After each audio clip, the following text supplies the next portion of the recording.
A gente já está momento. gravando, depois ela faz Tá. a edição. Tá no desktop. Só um minutinho.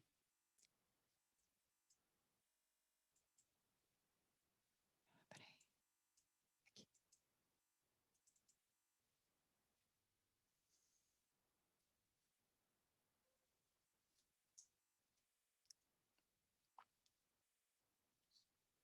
Só um segundinho.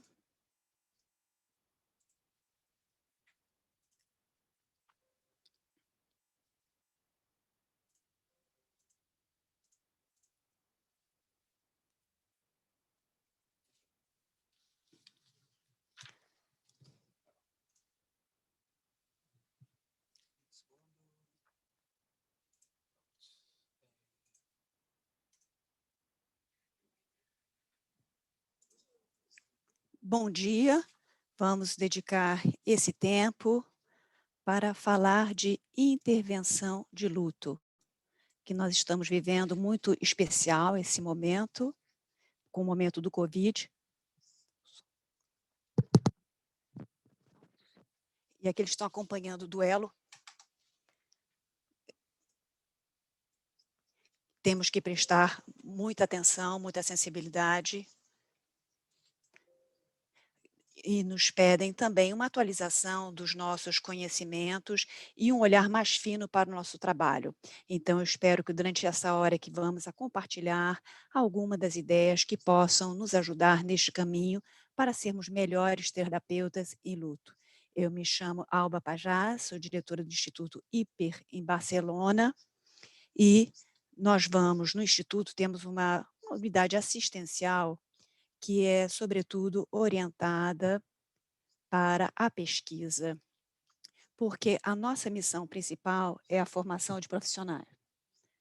Então, temos um programa que já tem mais de 15 anos de duração, que é modular. São 3 módulos que, conjuntamente, levam a um master, uma pós, que é credenciada pela Universidade de Barcelona.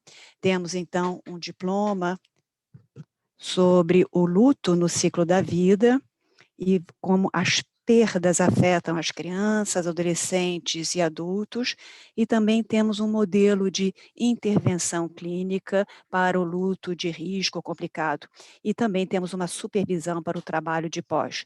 Nesse momento, se está fazendo toda uma formação online e tem uma vocação multidisciplinar, quer dizer que, embora a maioria dos nossos alunos sejam psicólogos, também temos um percentual de trabalhadores assistentes sociais, enfermeiros, professores, voluntários e, às vezes, agentes pastorais. Então, o luto é uma experiência que todos nós conhecemos, ou vamos conhecer, e que vai nos sacudir num determinado momento da vida.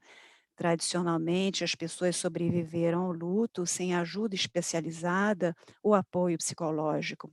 E é verdade que a maioria das pessoas em luto, com o tempo, as redes sociais de acompanhamento e com os recursos pessoais, conseguem fazer um luto saudável. E também há um percentual de 8 a 10, 12% que vão, às vezes, ter complicações de luto, que são complicações que vão afetar a sua vida interna, a sua tomada de decisões vitais, problemas interpessoais, de trabalho e também a saúde física e mental. E é esse grupo, é esse 10% que vai precisar dessa ajuda psicológica mais especializada.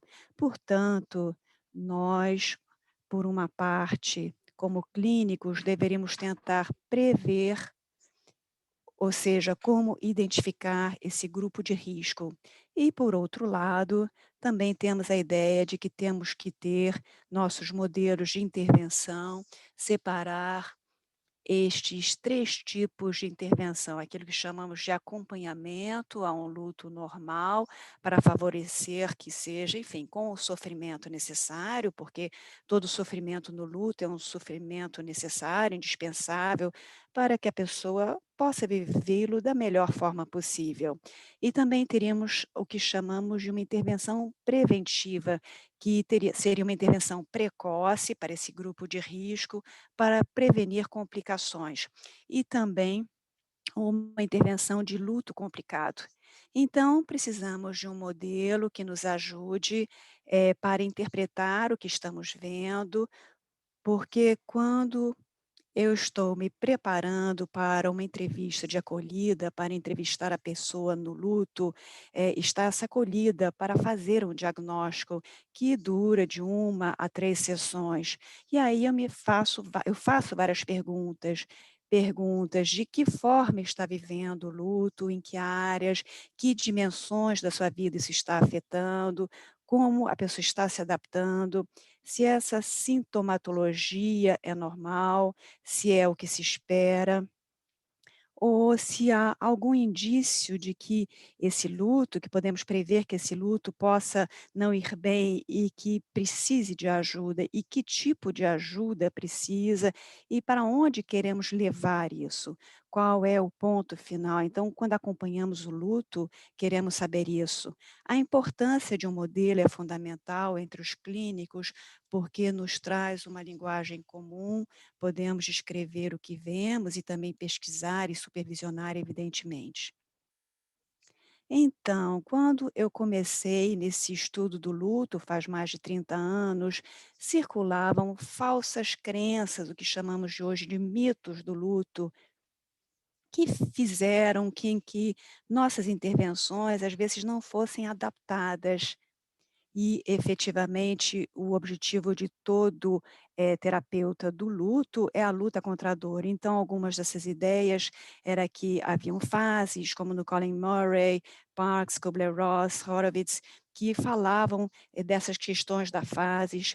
Hoje já não se aceita mais essa questão, são fases discretas, já numa sequência que todas as pessoas necessariamente precisam passar. É um modelo que já não se aceita. Também o conceito da despedida, que é no sentido de soltar, de deixar ir. O fato de escrever uma carta de despedida não é algo adequado para todas as pessoas no luto. E, de fato, muitas delas manifestam o seu desejo de sentir que continuam vinculadas e que a despedida é um objetivo que não se encaixa em sua experiência interna.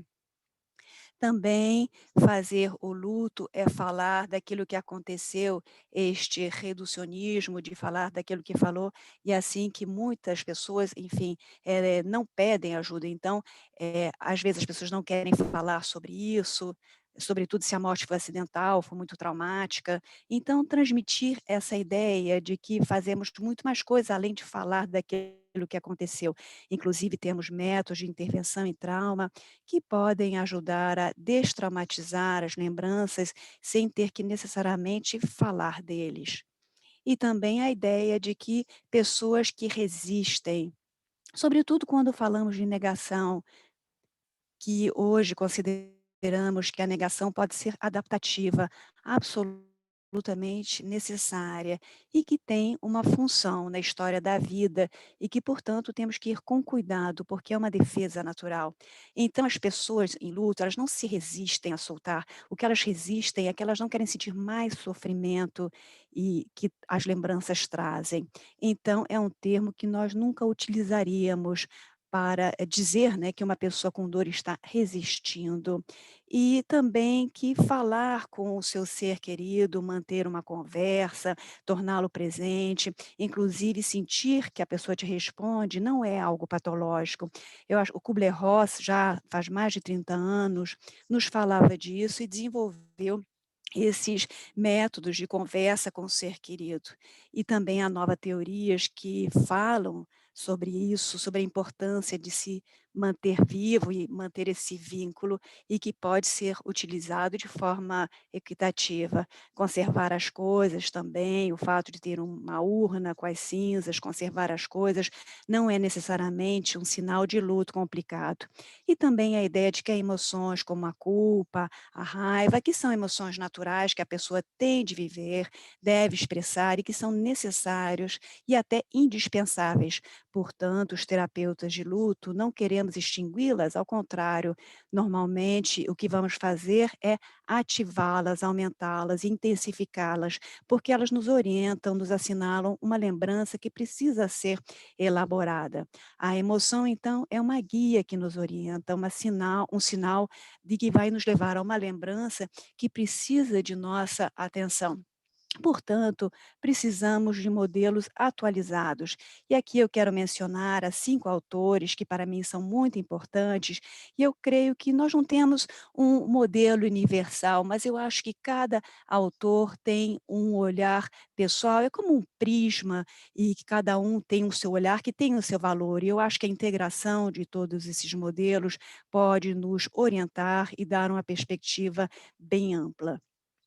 Então, Robert Meyer, quando nos fala do luto como uma possibilidade de reconstruir um significado, no sentido de aprender da perda, o fato da transformação pessoal, encontrar coisas positivas com as suas técnicas de narrativa. Em seguida, também na Europa, temos a Margaret Strobel e sua equipe, com o Henk Schut, que nos fala do modelo de enfrentamento à luta aguda, com mecanismos de conexão com a dor, a importância de utilizar mecanismos orientados para a conexão com a dor, mas também orientados para a restauração, para sair da dor e olhar para o futuro.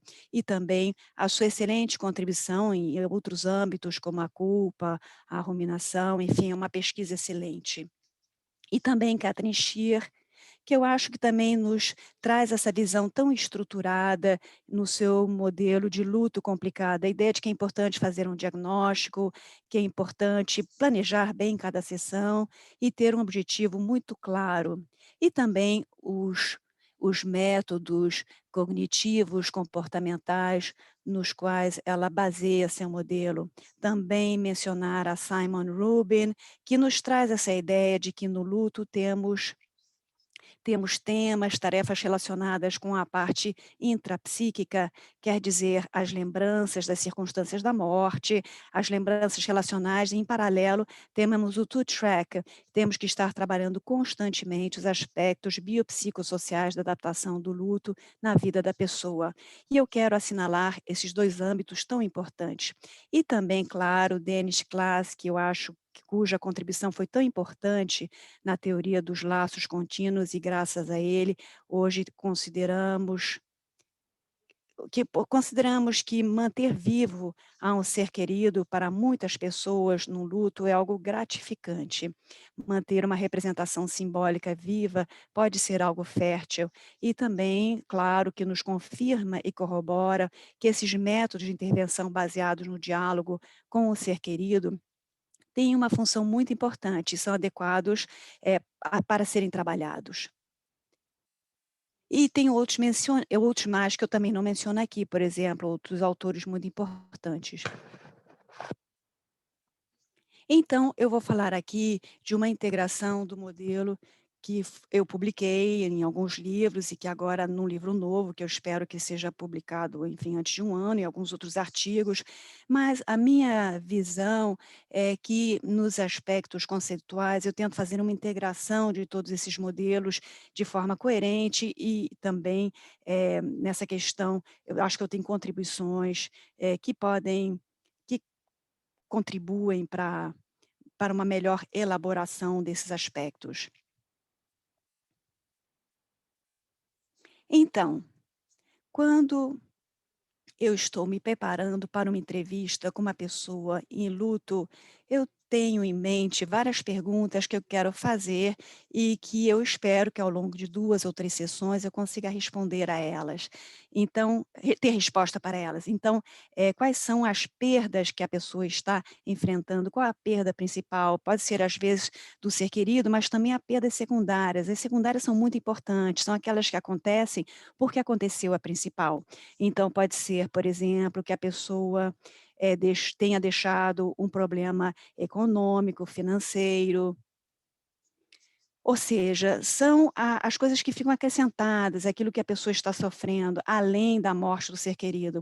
As perdas secundárias mais importantes, às quais devemos prestar atenção, é como a rede, o contexto vai ser afetado também, e que cria um duplo luto.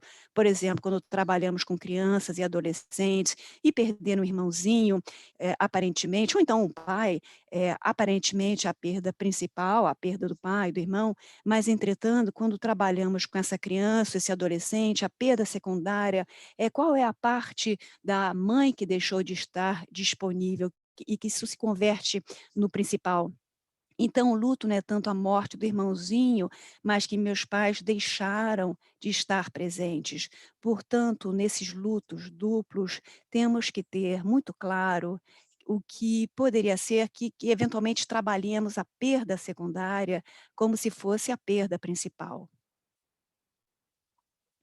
Por outra parte, temos as perdas concorrentes, quer dizer, tudo aquilo que acontece no mesmo momento, ou antes do luto, ou justo depois, e que não está diretamente associado ao luto, mas que afeta, e, enfim, são coisas concorrentes. Por exemplo, o diagnóstico de uma doença num membro da família, ou então um problema de trabalho que a pessoa vai ter que abordar.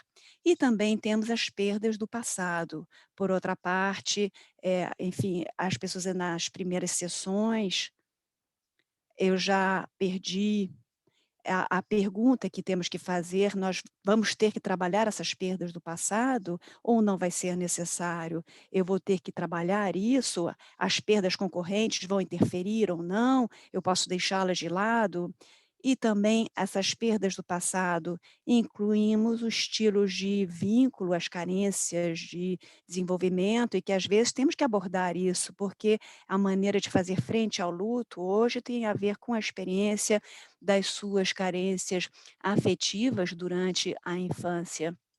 Então isso vai comprometer a terapia do luto e fazer com que temos que também atender essas outras perdas.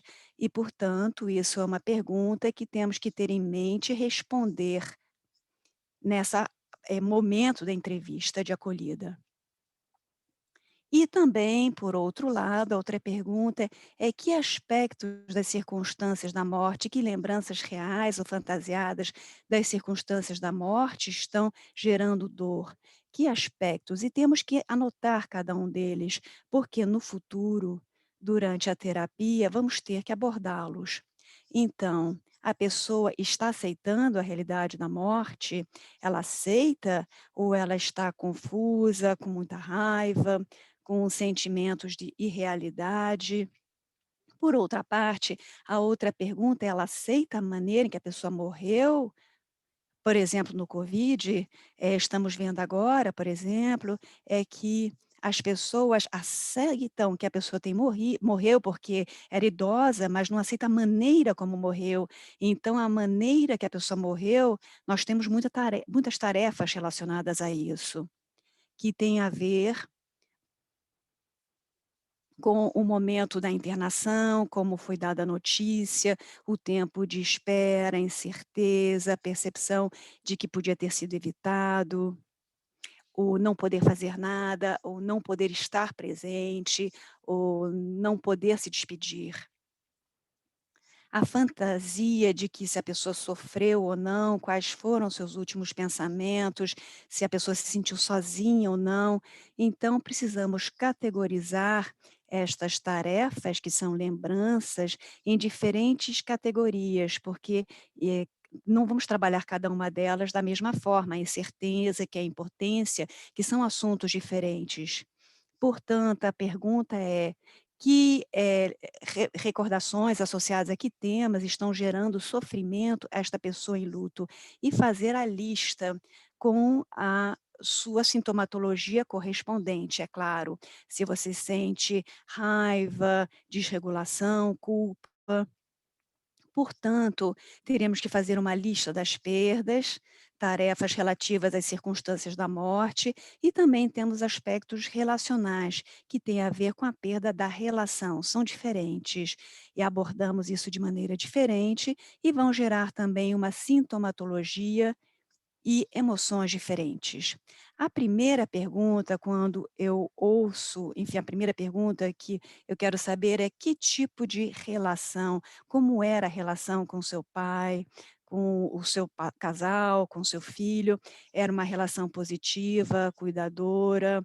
Cuidadora, positiva quer dizer que, é claro, havia momentos difíceis, mas que o balanço é positivo. Amor, atenção, boa comunicação, cuidado mútuo, ou enfim, dependendo do tipo de vínculo, claro.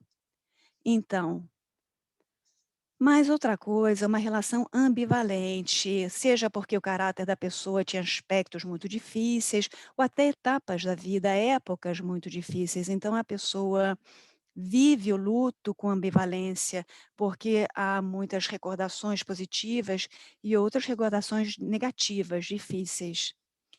E, no outro extremo, nós teríamos relações de muito conflito, com maus tratos, isolamento. Às vezes acompanhamos pessoas que fazem anos que não se falavam, e aqui vamos ter uma mistura de raiva, também culpa por sentir raiva, sentimentos de abandono, de não ter, a morte não fazia sentido, também a perda da esperança, da reparação. Então, são tarefas e, por outro lado, também teríamos relações muito dependentes, e vemos isso em casais, pais e filhos. A pessoa expressa um vazio, uma sensação de não poder viver sem o outro, ser incapaz de tomar decisões, mais, inclinadas à depressão, à excessiva de conexão, uma conexão que não é frutífera, como as lembranças, um abatimento, uma falta de necessidade de se conectar com os demais, é uma falta de esperança. Portanto, nós olhamos para, essas relações e evidentemente o objetivo, da terapia vai ser diferente. Então, por exemplo, aceder à gratidão, ao perdão, explorar o legado, falar do futuro não vivido, no caso dessas, falar das saudades, também resolver aspectos pendentes. Mas se ao contrário a relação era conflituosa, eu vou ter que ativar essas recordações difíceis e fazer um trabalho de reconciliação, de reparação da relação, utilizando a raiva, pelo aquilo que eu não recebi, a tristeza, pelo aquilo que nunca será e também a culpa. E em relações muito dependentes, teremos que fazer um trabalho de individualização, e isso vai condicionar o percurso da terapia e também o tempo, que vai ser muito mais longo. O tempo é um processo de relação dependente, vai tomar muito mais sessões. Portanto, e no final essa parte de integrar o legado que nos foi deixado, pelo bom e também pelo difícil. Então, a outra pergunta seria nessas 2 ou 3 sessões, que tarefas, que temas, que recordações, uma lista, e depois fazer uma lista de recordações positivas e negativas para poder abordá-los também. Então temos tipos de perdas, recordações das circunstâncias da morte, tarefas relacionadas. Por outra parte, também temos aquilo tudo que, tem o que afeta o entorno, que são os temas relativos à rede de apoio e ao entorno. Então, o primeiro que é muito importante é saber quais são as pessoas vulneráveis que dependem da pessoa em luto, sobretudo quando é crianças, adolescentes, inclusive filhos adultos. Porque muitas vezes, vão acontecer, uma transposição de papéis, e isso tem que ser vigiado, porque a pessoa deixa de estar disponível. E eu sempre pergunto então, se por exemplo, seu filho estivesse aqui e você perguntasse a ele: "Qual é a parte de ti, que deixou de existir para ele?", o que que ele me responderia? Então isso é muito importante, porque como Margaret Straub diz, a intervenção no luto é sistêmica, nós atendemos a família, nós não podemos deixar, eh eh, fazer o luto às custas do resto da família, e a maneira de lidar, que a pessoa lide com o luto está condicionada pelo sistema familiar. Portanto, vamos ter que dedicar várias sessões a falar dos vulneráveis, como melhorar a comunicação e falar dessa parte que deixa de estar disponível. Então temos que nos preocupar por alguém, e alguém da família, que nos tem que nos preocupa antes de abordar as demais tarefas, as circunstâncias relacionadas à morte. Tem alguém que está fazendo, por exemplo, um papel que, enfim, que algum adolescente fazendo o papel de pai, que temos que resgatar, que está perdendo a sua infância em função do luto, ou também, às vezes, pode ser positivo também, porque às vezes esse resgatar, leva a uma maturidade, então nós vamos ter que dedicar um tempo a trabalhar isso. E também, ver qual é a rede disponível para a pessoa. Como Catherine Shear fala muito sobre isso, não podemos fazer um trabalho de luto se a pessoa não tem esse apoio. Tem que ter um, 2 ou 3 amigos com que a pessoa possa sair, e nós vamos então examinar essa rede de apoio para, enfim, para ver se pode compartilhar, distrair, sustentar a pessoa. E também a questão do casal. No casal, qual é o papel do outro? Nesse casal, o outro é alguém que vai estar disponível, é alguém que também está vivendo luto, vai ser uma ajuda nas sessões, ou é alguém que está criando obstáculos porque está pressionando? Então, eu não tenho respostas para essas perguntas. Nós vamos ter que ver que tipo de solução, vai ser uma terapia individual, vai ser com a família, vamos fazer várias sessões com o casal. Então isso é muito importante, esse aspecto do funcionamento, da rede de apoio e dos vulneráveis. Então teríamos este pacote de temas, de tarefas, e em seguida a pergunta é como a pessoa está fazendo frente a isso? Qual é a sintomatologia que ela está experimentando? E qual é a função que essa sintomatologia tem, e e e como ela está, digamos, gerenciando isso, quais as emoções são disruptivas, são adaptativas. Então, ao meu modo de ver, e aí eu adapto o modelo de Lazarus e Folkman. Há 4 dimensões na maneira de fazer frente ao luto. Algumas podem coexistir e outras não. Por uma parte, teríamos aquilo que chamamos de sintomatologia do trauma. É uma maneira de responder que tem aspectos somáticos, emocionais, cognitivos e comportamentais. E também tem uma função que é ou desconectar da dor ou conectar com a dor. Então, tem essa dimensão de trauma, negação, de evitar ou conexão. O trauma é aquilo que temos todo o pacote de uma sintomatologia somática, desreguladora, de tremer, de afogar-se, dissociar-se, irrealidade, confusão.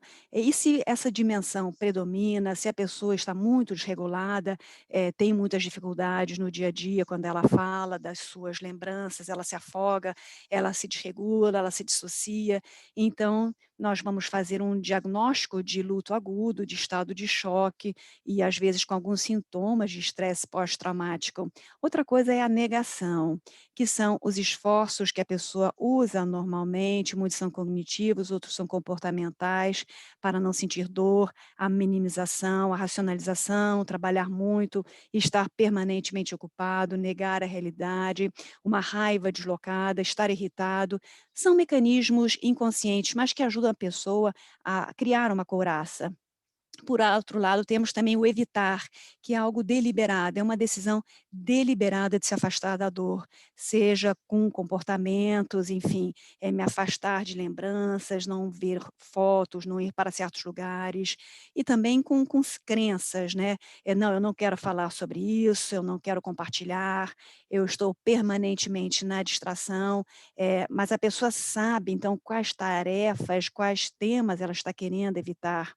E no outro extremo, teremos a pessoa em luto que está aberta a compartilhar da sua dor, que pode colocar as suas lembranças em seu coração, falar dele, examiná-los, e quando sente dor, pode experimentá-la e não fugir dela. Então, falaremos de uma pessoa que tem com mecanismos de conexão, de pedir ajuda, de falar das lembranças, de chorar se está aflita, mostrar a sua zanga, se está, enfim, com zangado, com raiva.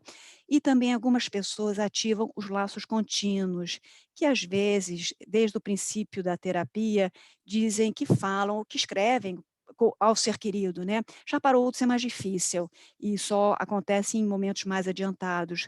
Portanto, a pergunta é: quais mecanismos de enfrentamento estão sendo utilizados pela pessoa, com que tarefa vão associados? Porque a pessoa pode estar em negação, trauma, em relação às circunstâncias da morte e evitando, mas também com algo de conexão, quando ela aborda essas tarefas relacionais. Mas qual é a dimensão que predomina? Porque os métodos que eu vou utilizar são diferentes, a abordagem é diferente. Se há muita negação, então a abordagem que eu vou utilizar é uma, se tem trauma, desregulação, enfim, que é o que vai predominar. E também qual é a emoção que predomina. E eu sempre pergunto, nesse momento da terapia, qual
e depois como é que eu estudaria isso?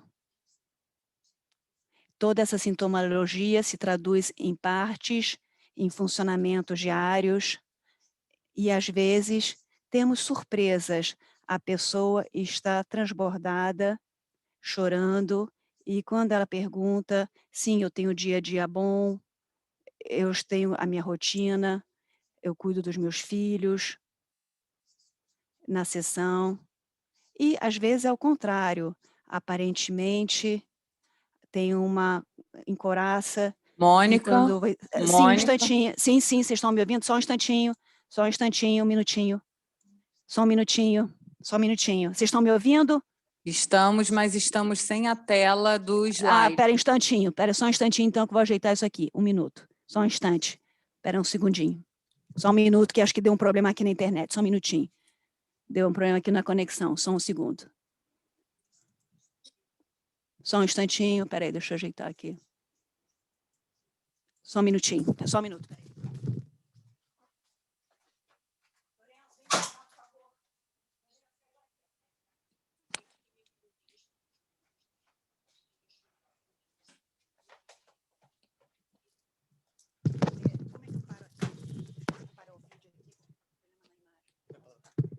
Só um instantinho, vocês estão me ouvindo? Mônica, Alô, alô, oi. estamos, calma, só. Tá, eu vou voltar. Vocês estão conseguindo ver o vídeo agora? Não, a gente Não, só então eu vou está tentar. vendo. Eu vou voltar a colocar aqui o vídeo. Peraí, que eu acho que eu saí da reunião. Peraí, não, eu estou na reunião. Deixa eu ver o que aconteceu. Tá, pode ficar tranquila que a gente está aqui Tá. E aguardando, eu os vou então alunos dar uma também. rebobinada aqui, porque. Isso, mas pode tranquila. Quanto vocês perderam? Que uns 2, 3 minutos? Talvez, uns 5 minutinhos, pelo menos, ficou Tá, travado. tá. Então eu volto uns 5 minutos atrás. Mas pode ir tranquila. Tá.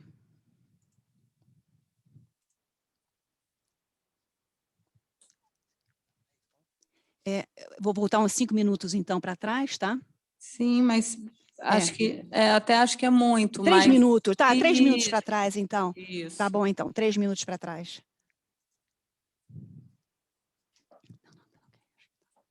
Vocês estão conseguindo ver o vídeo agora? Estamos Ah, que prontos. bom. Então, perfeito. E vocês estão me ouvindo bem, né? Isso, pode beber água, respirar, que Tá bom então, tá. tá ótima a Que bom, tá tradução, ótimo. tá? Obrigada então, tá bom então. Então só um minutinho que eu vou ver aqui onde é que eu tô. Tá Claro. bom então, só ok? Só um minutinho, então espera aí, deixa eu beber aqui a minha aguinha.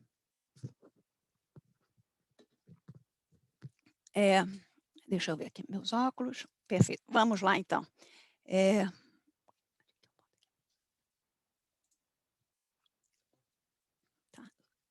Ok, recomeçando então.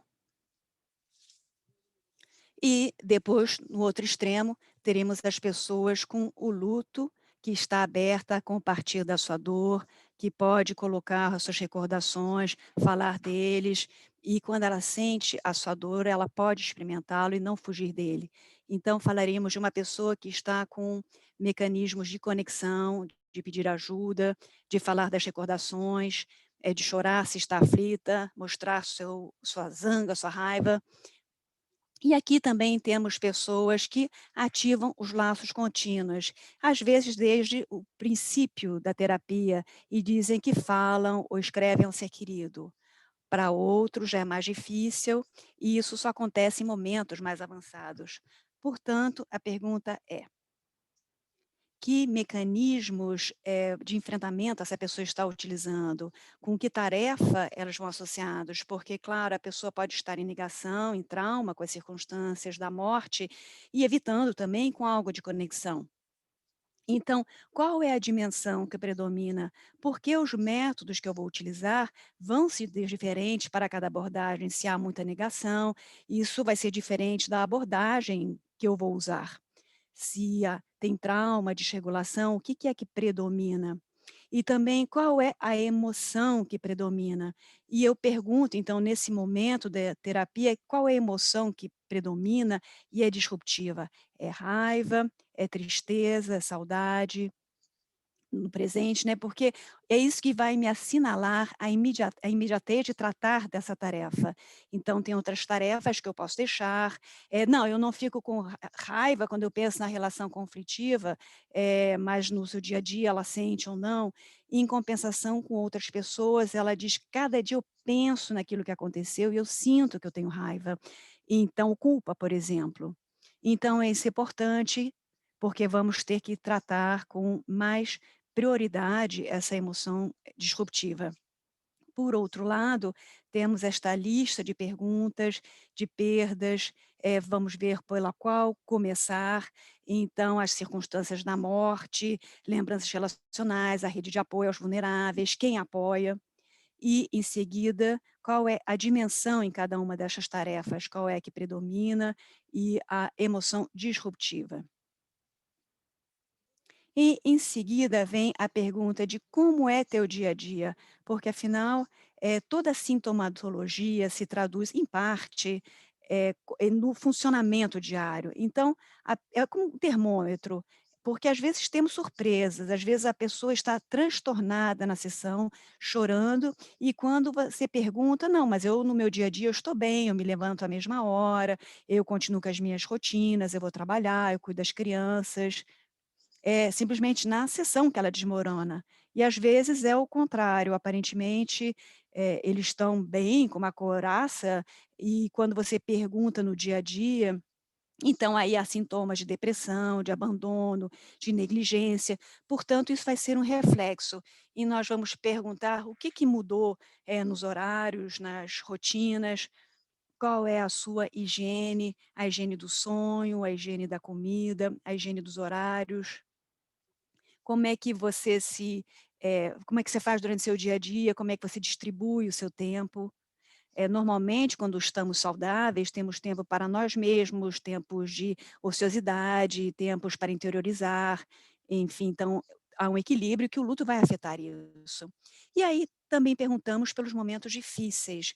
Então, eu costumo fazer uma lista de momentos difíceis durante o dia, né? Às vezes a pessoa diz: "Ah, é pela manhã, quando eu me levanto, à noite, quando eu me deito, na hora das refeições, quando convivíamos", ou momentos difíceis na semana, o dia que a pessoa vinha comer, ou às vezes é sexta-feira pela tarde, nos fins de semana. os momentos difíceis durante o ano, às vezes justamente nas festas religiosas e também durante as férias, aniversário da morte, aniversário de casamento, aniversário, né. E nós então anotamos isso tudo, porque nós como terapeutas gostamos de ter essas datas para preparar os pacientes para isso. E fazer então esse trabalho prévio com essas datas para que elas sejam menos dolorosas e mais férteis em termos de luto. Portanto, aqui vamos ter uma outra lista de que maneira o funcionamento diário foi afetado. Então, com essa informação e algumas outras coisas, mas enfim, para não quero falar demais, nós podemos começar a falar da adaptação, de como isso está influenciando como, a pessoa está vivendo o todo. É claro que, enfim, no luto agudo, aquilo que chamamos de luto agudo ou estado de choque, enfim, do luto normal, o luto agudo é quando a pessoa acaba de chegar na consulta com a 1 mês da morte da sua pessoa querida, ou então foi uma coisa traumática por Covid, 2, 3, 4 meses, ou foi uma morte acidental, enfim, a pessoa vive sintomas de trauma associados às circunstâncias da morte, dificuldades no ritmo diário, relações interpessoais alteradas, tem esse sentido da perda, aspectos relacionais mal resolvidos, e então só conseguem falar do passado. Então, às vezes é cedo demais para abordar isso tudo. Então, quando vemos esse diagnóstico, consideramos um luto normal, porque está dentro daquilo que chamamos de fase aguda. Especialmente, isso acontece em diferentes áreas, que eu estou colocando aqui. Mas a pergunta que nós vemos é, então, nos próximos 6 meses, 12 meses ou 2 anos, então aqui teríamos esses 2 caminhos. Uma coisa seria facilitar que ocorra um luto integrado. O que quer dizer um luto integrado? A aceitação das circunstâncias da morte, da maneira de morrer, que há uma representação interna frutífera, que a pessoa pode lembrar com dor e gratidão ao ser querido, que emoções, a pessoa vai seguir chorando, tristeza, enfim, às vezes até um pouco de raiva pelaquilo que aconteceu, mas não são disruptivas, não há uma sintomatologia intensa, a pessoa continua funcionando diariamente, adaptada às suas necessidades, e que as suas relações interpessoais com os amigos, com o trabalho, são frutíferas, conta com uma boa rede de apoio e que continua ainda com esperança. Então, apesar da dor, a vida continua valendo a pena. Então, essa seria a nossa orientação, onde queremos chegar, ao luto integrado. E, por outro lado, teríamos o luto complicado. E essa lista não é mais do que um resumo do diagnóstico de Prolonged Grief Disorder, transtorno por luto prolongado, que nos fala que dos 12 meses, 6, 12 meses, dependendo do diagnóstico, eu não aceito a morte, eu não aceito como a pessoa morreu, às vezes trauma, aniquilamento, às vezes uma saudade intensa, tarefas relacionadas não conseguem ser elaboradas, a lembrança é uma fonte de dor, ruminação do pensamento contrafactual, enfim, raiva, amargor, culpa, desejo de morrer, dedicação muito intensos, e também desconfiança na vida, isolamento, dificuldade de conectar consigo mesmo, com os demais, falta de interesses. Então aí teríamos, um luto complicado. E aqui vamos ter que fazer um diagnóstico que quando vemos é mais complicado, enfim, nós, enfim, como clínicos, temos esse treino, então é um luto agudo, é um luto normal, e é um luto complicado, ou então é um luto normal, mas que tem fatores de risco juntos, né. Então isso é importante para nós e também a formação para distinguir do luto prolongado, da depressão e da síndrome de estresse pós-traumático, porque o que vemos hoje é que esses 3 diagnósticos de luto prolongado, depressão, síndrome de estresse pós-traumático, há trabalhos que estão sendo publicados agora sobre Paul Bellen e Lev Ferik, que estão assinalando sobre 3 diagnósticos diferentes, e que tem pessoas de luto prolongado sem estresse pós-traumático, sem depressão, enfim, então, é importante saber isso, porque, claro, as ferramentas são diferentes, então tratar uma depressão é diferente de um estado depressivo e também, por exemplo, porque isso esclarece a questão da medicação. Por exemplo, qual é a medicação a ser utilizada e com que objetivo. Então, depois dessa entrevista de acolhida, eu faço esse diagnóstico que vai me permitir decidir que nível de intervenção eu estou, se é um nível de intervenção primário, se essa pessoa precisa ou não de ajuda especializada, ou basta um grupo de ajuda mútua, reforçar um pouco a rede de apoio, 4, 8 sessões, e depois a pessoa faz um luto normal ou vai precisar de uma intervenção secundária, com um grupo talvez mais especializado, fazendo uma terapia de grupo mais específica, com um terapeuta já treinado, com uma educação específica, enfim, com regulação, elaboração de noções mais difíceis e fazer um trabalho preventivo para que o luto não se complique.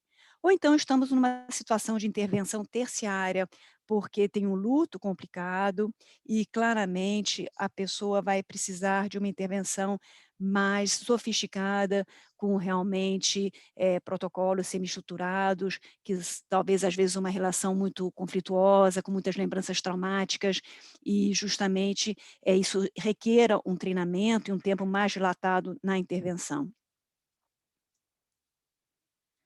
E depois decidimos qual itinerário, plano de tratamento, vamos ordenar todas essas tarefas, quais vêm antes, eu vou fazer uma previsão, por onde eu começo, o que eu vou priorizar, o que vai ser feito em paralelo. Claro que se eu estou em luto agudo, não é a mesma coisa que vem uma pessoa que já se passaram 2 anos do luto agudo, mas tem muita negação, ou não é a mesma coisa que vem alguém com uma saudade muito intensa, mas sem desregulação, o trauma. Então aqui eu vou fazer, ou seja, eu vou prever o itinerário que eu vou seguir e eu vou fazer um planejamento, um plano de tratamento, que é o que depois vai me permitir fazer um contrato. Eu gosto muito de compartilhar o diagnóstico com os pacientes, com uma linguagem muito sensível, mas eu acho que explicar aquilo que eu vi, no que a terapia vai consistir, o número de sessões que nós vamos ter, e eu acho que a pessoa, nós conseguimos normalizar os sintomas, né? E eu acho que a pessoa, quando nós explicamos e ela percebe que aquilo que ela está vivendo é normal, ela passa a ter mais segurança comigo, com o compromisso, ela vê que você, enfim, tem objetivos claros e você não vai perder tempo, e eu acho que isso ajuda até a prevenir o abandono. E também, isso torna os problemas mais administráveis, porque também aí vamos salientar quais são as forças da pessoa. Então isso os anima, nós salientamos aquilo que está indo bem, nós buscamos quais são os recursos que a pessoa tem, reconhecemos o esforço que a pessoa está fazendo, o momento difícil que está vivendo. Então acho que isso contribui a melhorar a relação terapêutica, a favorecer a resiliência. E antecipamos também, fazemos um diagnóstico, digamos assim, às vezes que pode haver uma caída, né, que a pessoa pode estar em estado de choque, e que depois às vezes pode ter até uma sensação de piora, mas enfim, tudo isso dá mais segurança a esse compartilhamento. E aí também depois decidimos mais ou menos, qual vai ser o tratamento, mais ou menos, né? Um número de sessões e também qual vai ser a frequência, se vai ser semanal, se a sessão vai ser individual, em que momento vamos chamar o casal, se vai ser uma sessão familiar ou vai ser apenas uma intervenção no casal ou individual, qual o conteúdo. Então, eu falo um pouco disso tudo, 3 ou 4 sessões sobre o funcionamento diário, depois, em paralelo, vamos falar sobre as circunstâncias da morte, depois eu vou abordar também as tarefas relacionais, as conflituosas, depois fazer a integração com esse legado. Então, com isso, eu oriento um pouco esse mapa de intervenção. E com isso, eu posso escolher os instrumentos que vão ser mais úteis, qual é a caixa de ferramentas que eu tenho, a postos, qual a caixa de ferramenta que eu tenho para cada tema, se é uma intervenção familiar, do casal, mais em trauma, se há muita negação, se há culpa. Então, aí eu preciso de uma caixa de ferramentas e como é que eu vou construir essa relação? Sobretudo porque há pacientes que vêm muito ambivalentes para a terapia, que até te desafiam, né, e que dificultam. Então, como é que eu vou construir essa relação? Não é a mesma coisa construir uma relação com alguém muito instrumental, muito cognitivo, que construir uma relação com um estilo de, digamos, de enfrentamento mais intuitivo, emocional. Então, você tem que se colocar num self diferente. Portanto, você precisa de uma teoria de métodos que inclua essa relação terapêutica. Como vou ativar as lembranças? Como é que eu elaboro uma relação dependente? Então, isso vai me permitir uma seleção de métodos de intervenção. No tempo que me sobra, eu gostaria de falar de alguns detalhes e um caso prático sobre uma intervenção num paciente, com uma pessoa que morreu com Covid, para ver um pouco como, nós aplicamos um pouco esse mapa. Essa pessoa, nós fizemos uma intervenção online, ela participou de um programa que nós tínhamos, implementado, um programa gratuito que exigia confinamento. Então, eu vou chamá-la de Maria, ela perdeu o seu pai por Covid no mês anterior. E ela manifestava, umas concorrentes nesse momento, havia o medo do contágio, não havia, contato com a rede, a própria rede também estava afetada, né, porque, enfim, havia um monte de elementos que estressavam, né. Então, quando ela falou das circunstâncias da morte, as tarefas que apareciam era, sobretudo, não saber, era a incerteza. Eu não sei como ele morreu, a angústia do tempo da espera, de estar esperando a ligação, a lembrança desse tempo de espera, o não saber como foram os seus últimos momentos. Então, eram várias tarefas associadas à incerteza e que não são propriamente de lembranças, mas a angústia de estar aí sem saber aquilo que aconteceu. Então, isso gera um pensamento ruminativo e também contrafactual. Ela manifestava também impotência de não poder ter estado presente, não ter podido acompanhá-lo, toda essa raiva também em relação aos profissionais. Portanto, também essa tarefa de não aceitar como morreu, ela dizia que: "Ah, sim, eu entendo que meu pai morreu, porque ele era um senhor idoso, ele não estava bem, mas eu não aceito, a forma como ele morreu". E estas tarefas, ela lidava com elas com muita desregulação, agitação, raiva e até algumas imagens inclusivas fantasiadas, ou seja, não eram reais, mas que as desregulavam quando ela tentava pensar nesses últimos dias e pensar nele sozinho, isolado, sem contato, sem poder vê-la, né, porque era um momento em que aqui na Espanha não se permitia esse acesso, mas isso depois acabou acontecendo, né, depois de alguns meses.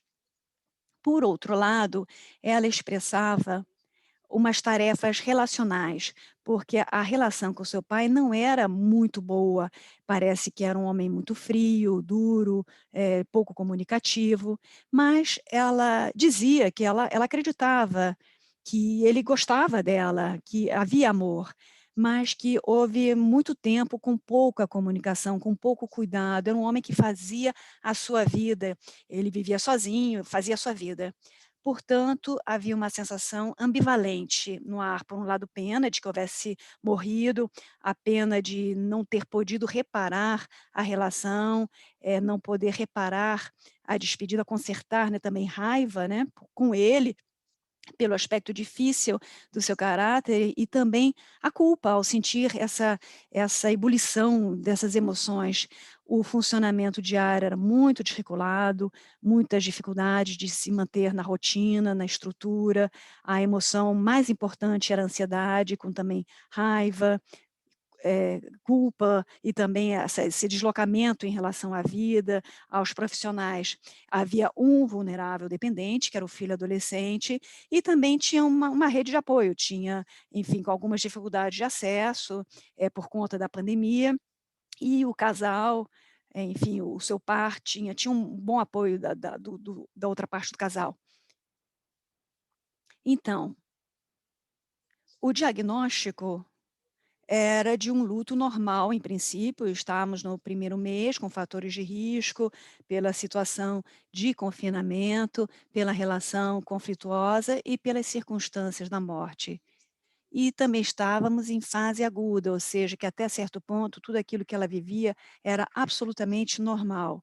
Então, nesse planejamento da terapia, é necessário distinguir que se há um luto agudo, nós precisamos de uma fase de estabilização antes de elaborar as tarefas relacionais e as tarefas das circunstâncias da morte.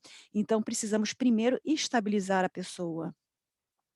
Então, dedicamos várias sessões a esse caso, sobretudo nesse tempo de confinamento tão difícil desses primeiros meses, e todas as pessoas que atendimos, nós éramos um grupo de uma equipe, né, de voluntários formados pelo nosso instituto, e nós fomos supervisionados, fazíamos uma supervisão semanal e, enfim, usamos muitos recursos nessa parte de estabilização. E depois veio essa parte mais colaborativa. Então, para estabilizar, eu falo sempre de que a estabilização tem 4 patas. Por uma parte de recursos de regulação interna à pessoa e estabilizar o seu funcionamento diário, reforçar a rede de apoio, cuidar dos dependentes e dos vulneráveis e elaborar as lembranças traumáticas, só aqueles que afetam a sintomatologia e o funcionamento diário. Então, utilizando essas 4 áreas, a pessoa consegue se estabilizar em 4, 8, às vezes até 12 sessões, no máximo, né. É um trabalho ao qual dedicamos muita atenção, se há luto agudo. E se não há luto agudo, pode-se passar diretamente para a elaboração das circunstâncias da morte, das tarefas relacionadas a isso. Então, para a regulação interna, temos um montão de técnicas de mindfulness adaptadas, porque às vezes a mindfulness, às vezes, gera muita ativação, então tem que adaptar. Então nós falamos de técnicas de consciência dual, de, segmento somático, eh técnicas de modelo sensório-motor, por exemplo, somatic experiencing, que vão ajudar a pessoa a regular o seu dia a dia. Então, visualizações guiadas, ancoragem, enraizamento, construir uma couraça protetora, tudo aquilo que vai facilitar. Nós fazemos isso nesse treinamento e por internet também. Então são práticas que duram um tempo até que a pessoa, consiga utilizá-las no seu dia a dia. E depois vai estruturando o seu dia a dia com muita psicoeducação, também ensinamos a separar os tempos, que cada tempo do dia tenha a sua utilidade, sirva para distrair, para cuidar-se, para organizar a sua agenda. Damos exercícios práticos para identificar os momentos bons dos difíceis, identificar recursos de dia a dia para poder se estabilizar e fazemos um monitoramento destas sessões. Normalmente, em cada sessão, dedicamos de 10 a 15 minutos para rever esse funcionamento e depois, em paralelo, reforçar essa rede de apoio. Fazemos uma lista das pessoas que podem estar disponíveis, incentivamos que as pessoas as contactem, fomentamos, né, justamente encontros regulares, damos estratégias de comunicação, também às vezes podemos até fazer uma sessão conjunta com essa pessoa de referência. E também aquilo que é muito importante na questão do casal, eu costumo convidar o outro, né, do casal, para ajudar ao diálogo entre eles sobre as suas necessidades e como corresponder mutuamente e facilitar para que possam reforçar o seu vínculo, que isso possa ser uma oportunidade de reforçar o seu vínculo, identificar as forças, os aspectos positivos da relação. Expressar as suas necessidades também, sobretudo do casal, e que eles possam aprender a se escutar. Uma paciente minha, ela dizia que nessa terapia de casal eu aprendi a vê-lo a ele, a ver as suas necessidades, porque eu estava muito centrada na minha própria dor. Então que possam se ver mutuamente. E também com os vulneráveis. Nesse caso, não fizemos sessão diretamente com o jovem adulto, mas dedicamos várias sessões com muita psicoeducação, para que ela pudesse compreender a importância de não deixar de lado esse adolescente que também tinha perdido a seu avô, e que também estava afetado, e que também precisava dela. E explicamos as consequências, dela não estar disponível, e justamente dar recursos para que ela pudesse também, dar atenção ao filho.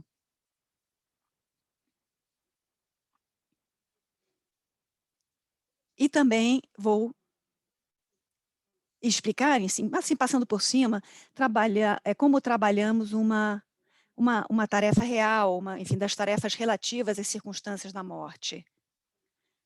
Quando a pessoa fala de incerteza, aquilo que me tortura aquilo que eu não consigo tirar da mente, aquilo que eu estou pensando o dia inteiro, e vai dando voltas a isso, e vai dando voltas, e isso se sofreu, e então eu vou ao cerne daquilo que sofreu. Não é tanto o meu sofrimento, mas, será que a pessoa sofreu? Aquilo que aconteceu, será que ela pensou em nós? Será que essa pessoa se sentiu sozinha? Como foi o seu último momento? Então, ao não ter essa informação, o cérebro fica ruminando as diferentes possibilidades. E isso é exaustivo, é muito desregulado. Então, nós utilizamos um protocolo, uma guia semi-estruturada, que contempla, por uma parte, escutar, primeiro, antes de entrar nessas lembranças, antes de entrar em detalhe com essa ruminação, temos que fornecer à pessoa recursos de autorregulação, para que, assim, nós tenhamos a segurança de que ela não vai desmoronar. Então, por exemplo, utilizamos esse rastreio, né, esse segmento somático na consciência dual. Então, primeiro eu tenho a segurança prévia de que a pessoa tenha esse recurso, que a pessoa saiba se autorregular, essa desregulação somática, o tremor, a agitação, a hiperventilação, a dissociação, e depois nós vamos a essa lembrança e facilitamos para que essa pessoa fale, dos seus medos, dessas fantasias, e esticamos essa narrativa, facilitamos para que a pessoa, vá se regulando, vamos validando, reconhecendo o sofrimento e validando. Então, aquilo que acontece nessa ruminação, nós fazemos com que seja mais lento. E depois tentamos identificar qual é a melhor fantasia.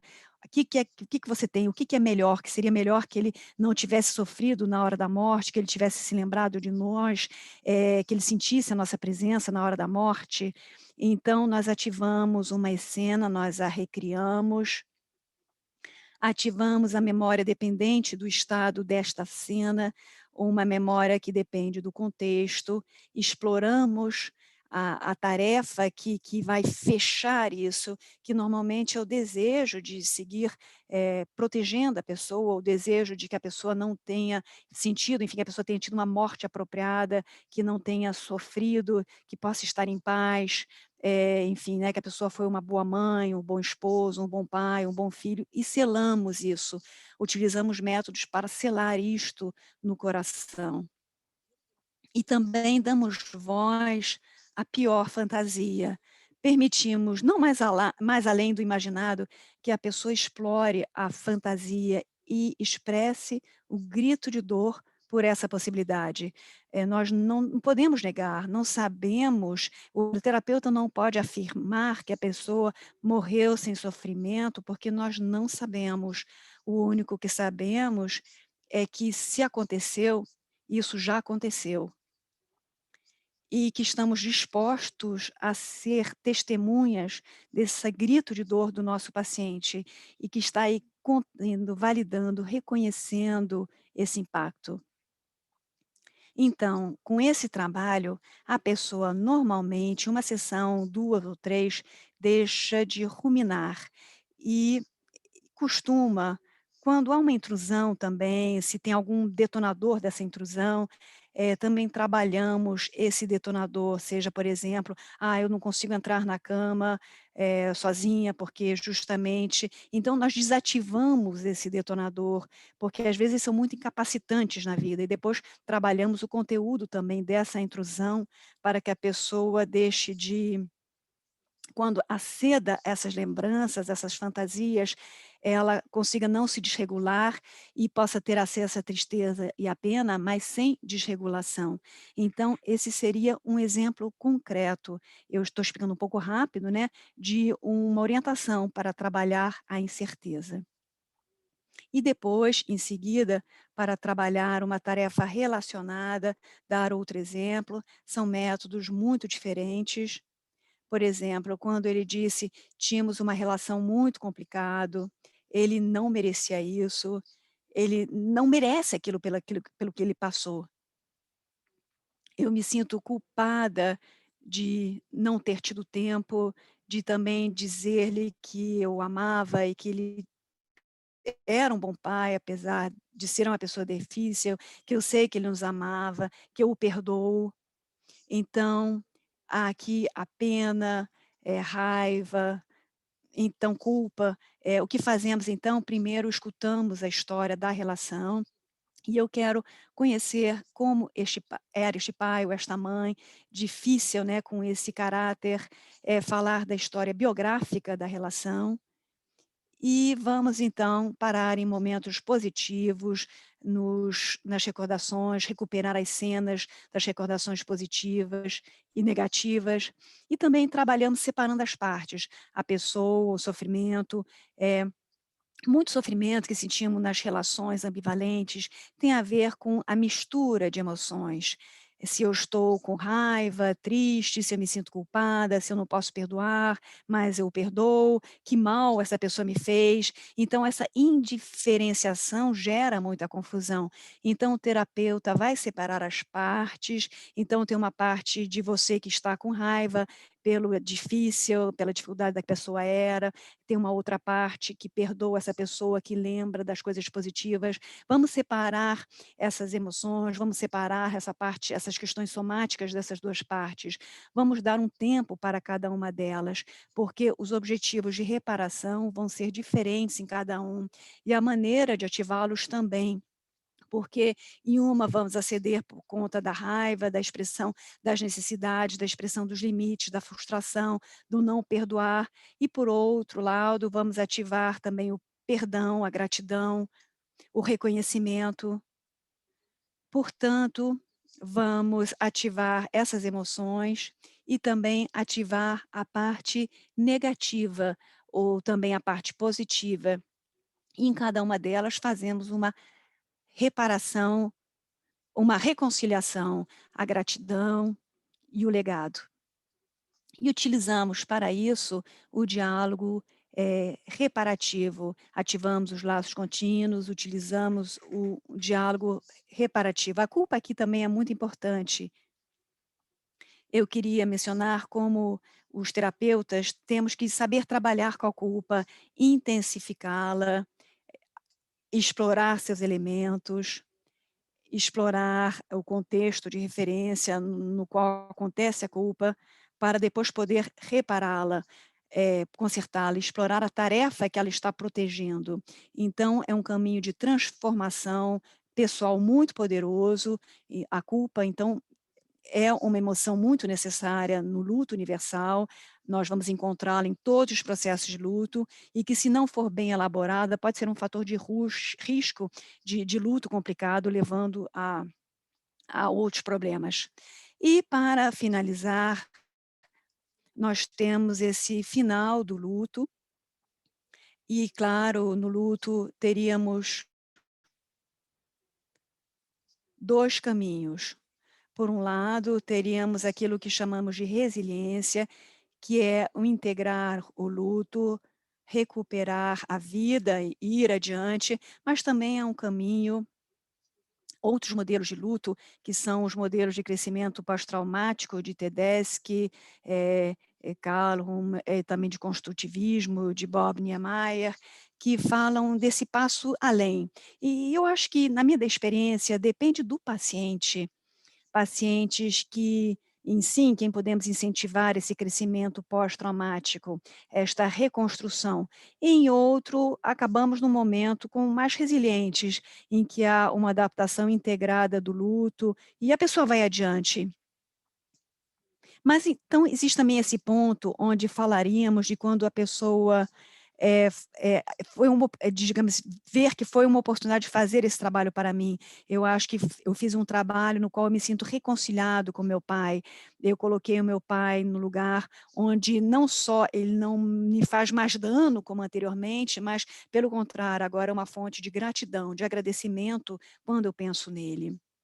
Ainda também eu aprendi, o sentido do sofrimento, e eu compreendi que graças ao luto, quando eu me sinto triste ou me sinto culpado ou com raiva, é algo de bom para mim, que eu posso expressar isso, e que é uma forma também de dizer que eu o amo e que eu o perdoo e que eu continuo conectada com ele. Então, é um sofrimento que faz sentido em minha vida.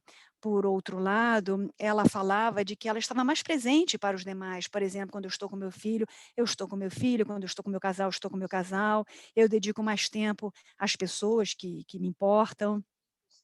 E também a minha escala de valores mudou. Eu tenho agora uma visão da vida que eu acho que as pessoas, às vezes, têm um sentido, e que as pessoas que amamos e que já nos fizeram mal, como, por exemplo, meu pai, estavam aqui para que eu aprendesse, para amadurecer, para crescer.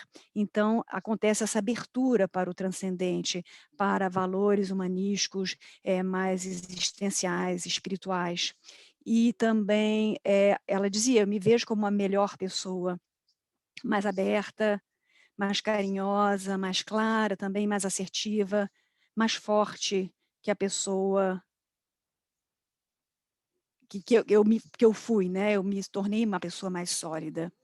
E também a possibilidade de reorganizar o sistema de apego, de ser uma pessoa que pode agora expressar as suas emoções, eu posso me abrir para os demais, me é mais fácil, viver a intimidade.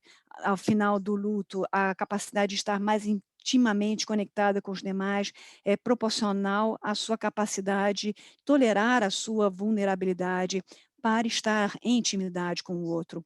Precisamos tolerar a nossa vulnerabilidade. Portanto, é essa lição de amor. E, portanto, através do luto, desde essa lição que nos deu o Pequeno Príncipe, já para acabar, dessa reconstrução de significados, desse final de luto, quando a raposa, o Pequeno Príncipe vai dizer à raposa: "Para quê? Para que que eu vou te domesticar, se depois você vai ir embora, e eu vou ficar aqui? Para que que eu vou criar um vínculo com você se você vai embora?"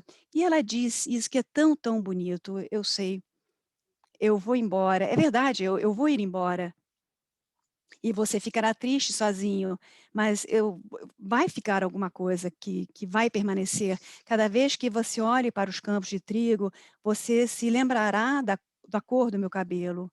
Você se lembrará dele, eu me lembrarei da cor do seu cabelo. E eu me lembrarei, claro, dos teus valores e daquilo que você me deixou. E creio que no final do luto poderia ser essa possibilidade que, apesar da dor e do sofrimento por aquilo que perdemos, a vida, as coisas que vemos, as paisagens, as pessoas que encontramos, as novas experiências que a vida nos traz, nelas podemos ver a cor do cabelo das pessoas que nos amaram, que nos transmitiram e sentir um amor que nos seguem dando, apesar de que não estão mais aqui conosco. Muito obrigada por escutar essa conferência. Muito obrigada.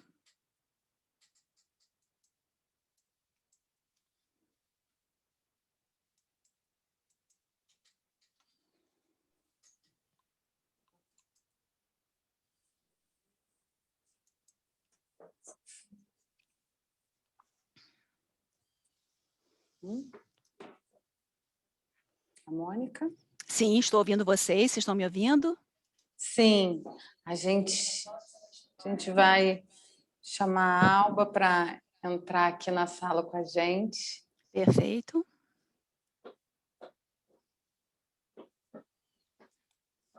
Olá!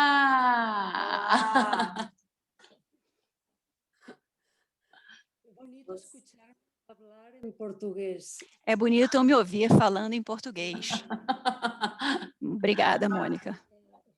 Uma linda tradução da Mônica, foi realmente perfeito e emocionante, o tom de voz, o cuidado.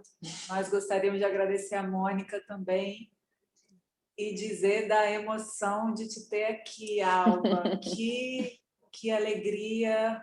Estamos realmente profundamente emocionadas por você ter aceitado esse convite e por fazer parte do nosso curso sobre luto complicado, agora luto prolongado.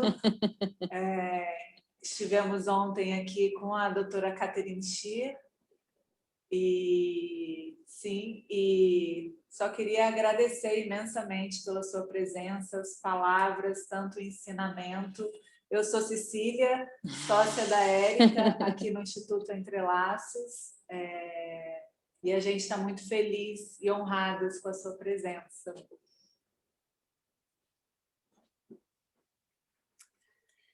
O honor é para mim e A honra é minha.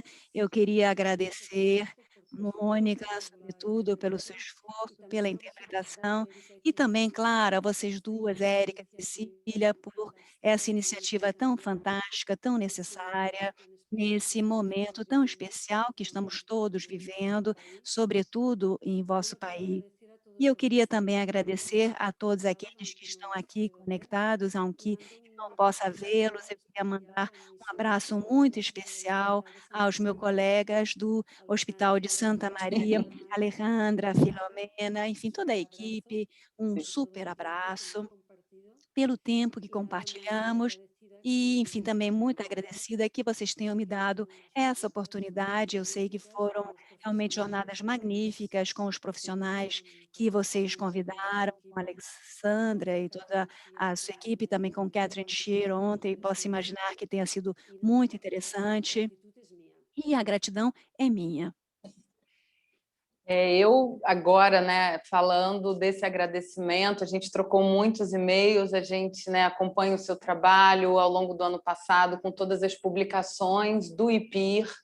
Vocês fizeram um trabalho muito cuidadoso no sentido de trazer psicoeducação, né, e oferecer psicoeducação para a nação da Espanha, para a comunidade, e isso nos serviu e nos ajudou aqui no Brasil. Nós sempre acessamos as informações do IPIR e a forma didática, estruturada, organizada que você oferece nas suas intervenções, Alba, tem muito sentido para o trabalho que nós acreditamos também nas intervenções, né, voltadas para o luto. Então, é sempre muito bom e muito importante a gente entender que a intervenção ela tem que ter por trás um diagnóstico, né, um mapa. Não há uma intervenção solta, sem sentido, por conta da demanda que essa pessoa precisa para o seu refazimento e a restauração do seu processo. E acho que você é uma das pessoas, né, autoras, teóricas, clínicas, que faz isso muito, muito bem e nos ensina muito. Então, é uma honra tê-la aqui e aprender com você. Muito obrigada. Graças a ti, Érica. Obrigada a vocês. Bom, eu acho que o esforço de todos esses anos tem sido no sentido de dar um pouco de estrutura e ver como os diferentes modelos que surgiram são compatíveis entre si e que nos traem diferentes olhares.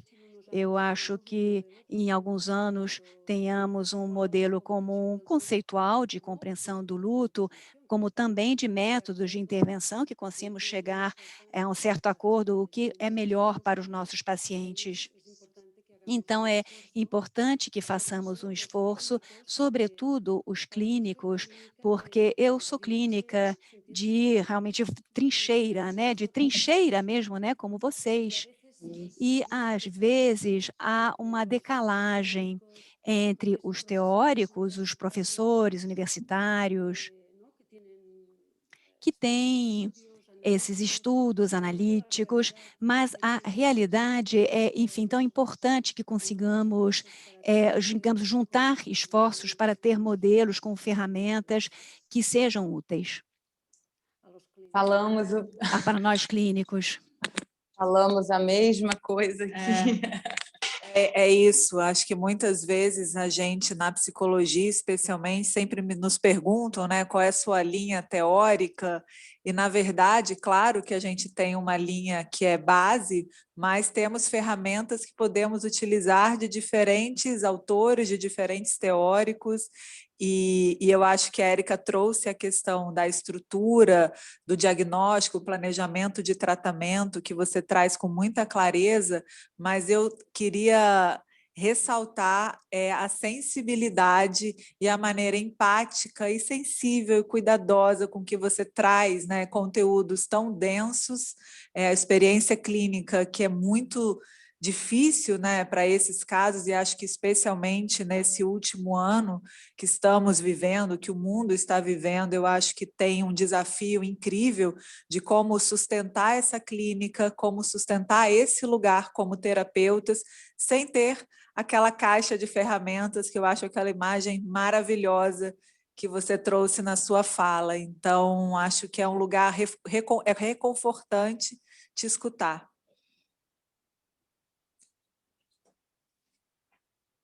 No sé si hay alguna pregunta o vamos dialogando. Eu não sei se é alguma pergunta, se vocês querem simplesmente que a gente dialogue, como é o... Teve uma pergunta, quer dizer, uma não, algumas perguntas. E uma delas fala sobre o cenário da pandemia, de perdas múltiplas e como esse trabalho preventivo pode acontecer. Pode falar no... Eu vou Sim. falar no microfone. Então, tem uma pergunta falando sobre o cenário da pandemia com perdas múltiplas e seguidas, e de que maneira a gente poderia pensar um trabalho preventivo para esse momento que a gente está vivendo, o Brasil especialmente, um momento muito crítico, como pensar num cenário, num trabalho preventivo para esse cenário de muitas perdas? O sea, como terapeutas... Como terapeuta, intervir, como facilitar, então, fazer uma coisa preventiva. Exato, para que esse luto possa ser menos danoso, eu acredito, né? Para ter uma característica, para a gente poder mapear os riscos, talvez, né? Preventivamente, para uma complicação. Eu creio que eu penso que nós temos ferramentas para fazer essa prevenção, mas digamos assim, um pouco um funil. O aspecto difícil é justamente a insegurança, a questão que a pessoa tem que nos pedir ajuda, que os serviços de luto, teríamos que talvez tivéssemos que fazer mais intervenção primária, psicoeducativa, de divulgação, em termos de intervenção na comunidade.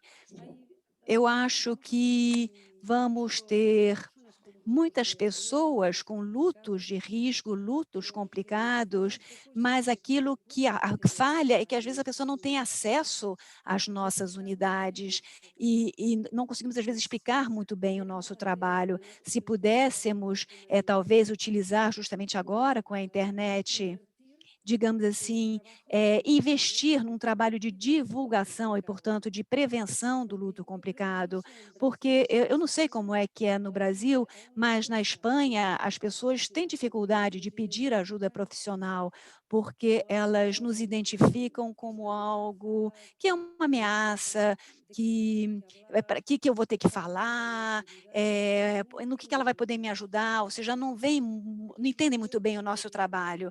Então, eu acho que talvez deveríamos fazer um esforço de explicar melhor aquilo que fazemos e fazer, sobretudo, um trabalho de divulgação. E claro, quando a pessoa aí sim acode à terapia, vem para a terapia, então fazer um trabalho, aquilo que eu expliquei hoje, ou então com esse diagnóstico, e elaborar então essa parte das circunstâncias da morte, e aí eu acho que é o que é como antes, quanto antes a pessoa venha, digamos, fazer essa consulta, melhor, porque quando fazemos essa intervenção precoce, toda essa sintomatologia precoce, desreguladora, consegue ser trabalhada em 4 ou 8 sessões. E o que é muito interessante é que ela não se instala, ou seja, não se instalam os mecanismos de negação. Se a pessoa vem logo em seguida, né, então justamente o nosso trabalho é fundamental.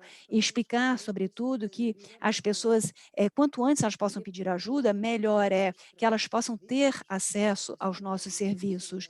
Isso eu acho que seria, eu não sei o que que vocês opinam, né, Érica e Cecília, o que que vocês acham disso? Qual é a experiência que vocês têm aí do centro de vocês?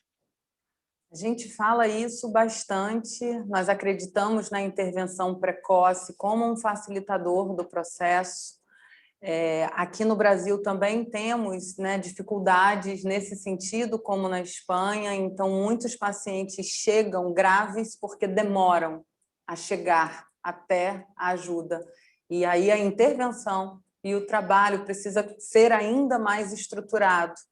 Nós temos uma pergunta do grupo, o querido grupo de Portugal, que está aqui, da Ana Ferro, para falar sobre a culpa, para que você fale um pouquinho melhor sobre a culpa, porque eu também gostaria de ouvir essa questão. A gente entende que essa pandemia, para os sobreviventes, para quem morre e que não é o fator de risco ou esperado e que sobrevive, né, não há tempo para muitas despedidas. O que você poderia falar um pouquinho em relação à culpa como um lugar de cuidado, fazer esse lugar, né, fazer o cuidado, né, com questões que envolvem a culpa?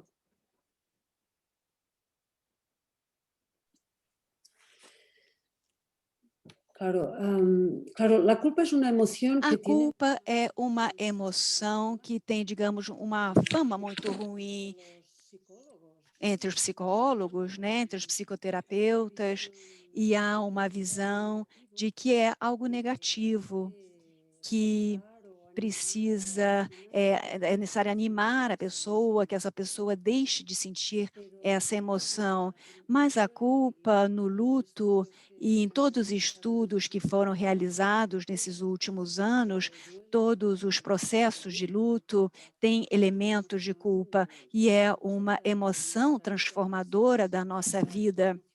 É a emoção que nos ajuda a mudar o nosso quadro de referência, sermos melhores pessoas, é um motor de transformação. Então, vemos agora muitas situações de culpa por não ter estado presente, por não ter podido proteger a pessoa, por não ter podido despedir-se. A culpa é, então, a porta de acesso à tarefa que precisa ser resolvida. Eu não pude me despedir, eu não pude protegê-lo do seu sofrimento. Se eu tivesse feito algo mais. Então, é importante que escutemos a pessoa falar de sua culpa e que a ajudemos a explorá-la, que indaguemos como a pessoa está vivendo essa culpa, qual é a parte somática, quais as outras emoções, porque a culpa pode vir com raiva, pode vir com tristeza, pode vir com medo, quais são as emoções, a culpa traz, que crenças, quando a pessoa se sente culpada, qual é o conteúdo, o que que ela se diz a si mesmo. Então, ao ativar a culpa, podemos ter acesso àquilo que é aquilo que está fazendo com que essa pessoa se sinta culpada, e aí podemos reparar essa tarefa. Então, é um pouco paradoxal, porque se você quiser que a pessoa deixe de se sentir culpada, é o que as pessoas já fazem de fora. Quando a pessoa, eu me sinto culpada com o seu e a pessoa ao redor e as pessoas respondem: "Não, olha só, você fez aquilo que era possível", mas isso não ajuda a pessoa, porque não é A culpa é uma emoção somática e emocional, ou seja, não pode ser resolvida com uma reestruturação cognitiva. Normalmente, isso não muda com uma reestruturação, às vezes sim, mas normalmente não, porque há que intervir emocional e somático, porque a culpa se experimenta como algo que pesa,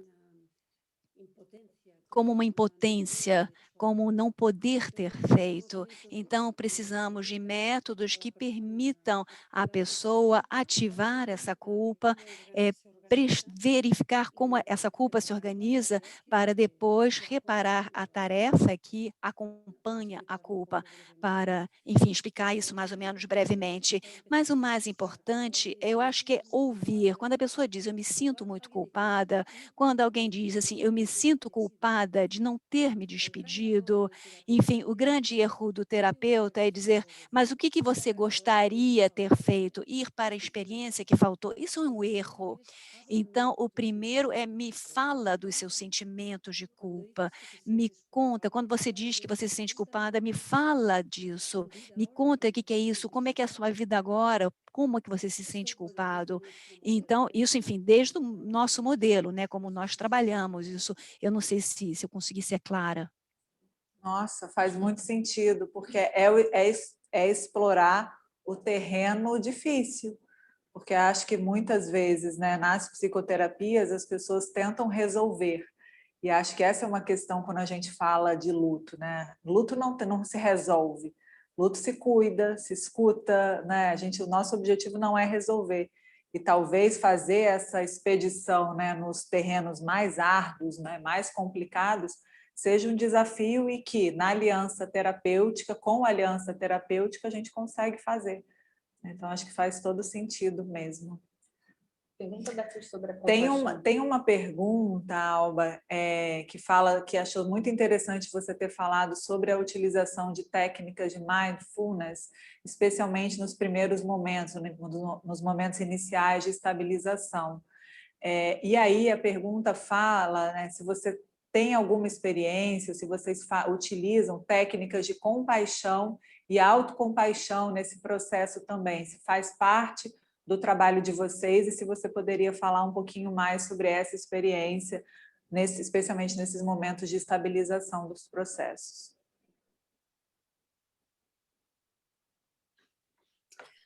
Claro, en la parte de Na estabilización, parte de estabilização, nessa regulação interna, se podem utilizar muitas técnicas diferentes. Eu, por exemplo, eu conheço várias que eu costumo usar, mas sempre eu digo aos meus alunos que, vocês têm que usar aquilo que vocês conhecem, porque se vocês se formaram em mindfulness ou vipassana, ou de aceitação e comprometimento, ou então para regular com MR, ou então somatic experiencing, ou sensório motor, enfim, as técnicas de consciência dual de Rothschild, ou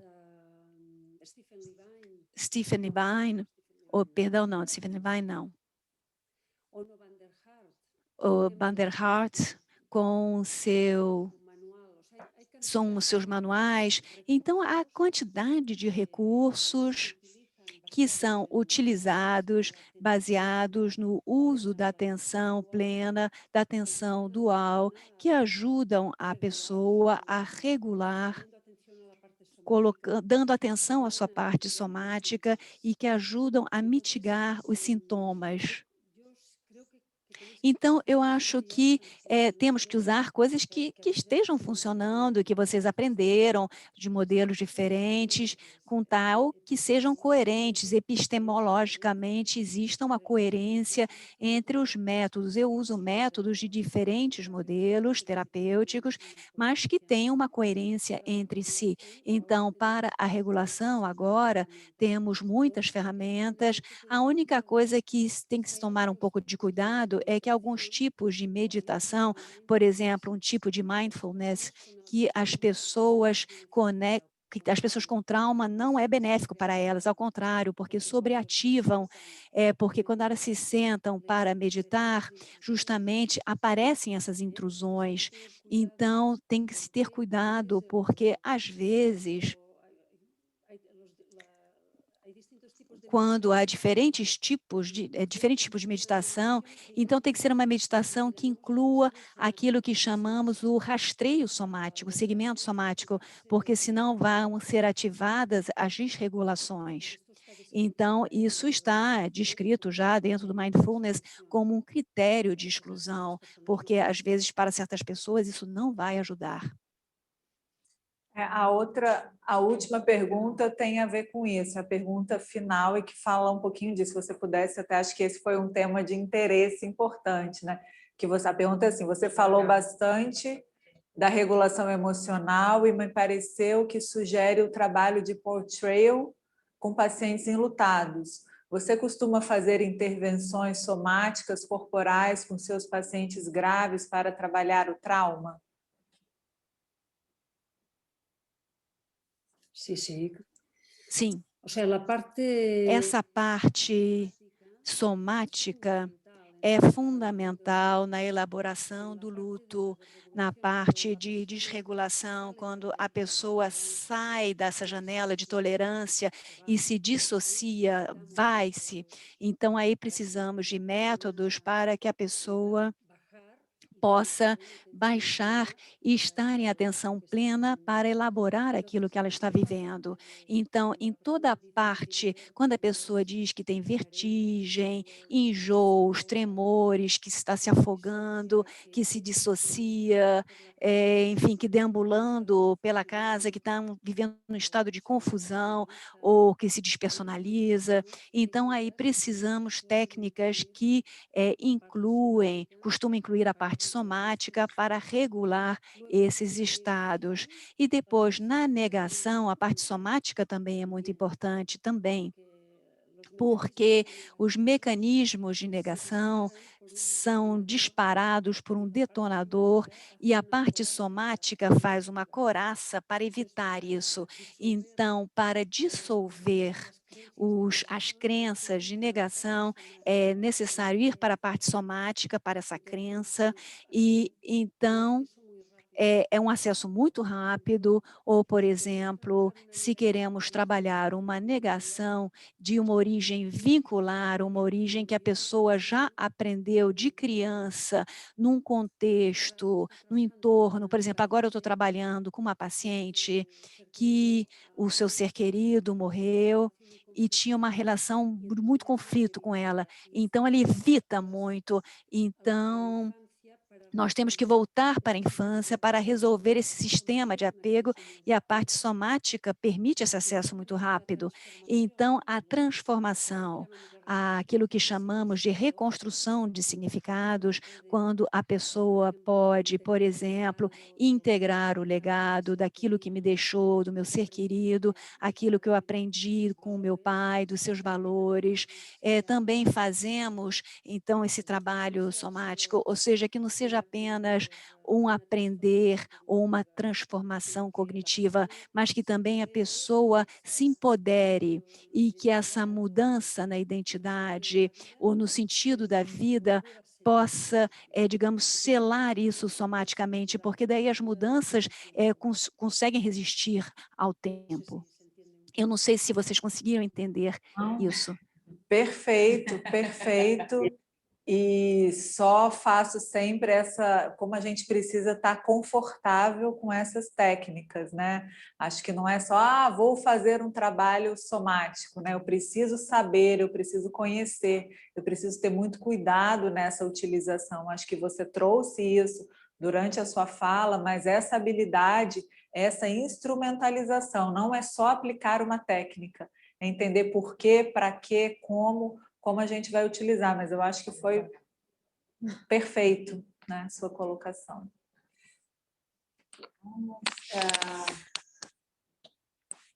Sí, lo que dices es muy importante. Sim, o que você está dizendo é muito importante, porque Heng Shuc também diz isso, E o paciente precisa disso para quê, para quem e quando, justamente, e para que momento do luto, claro.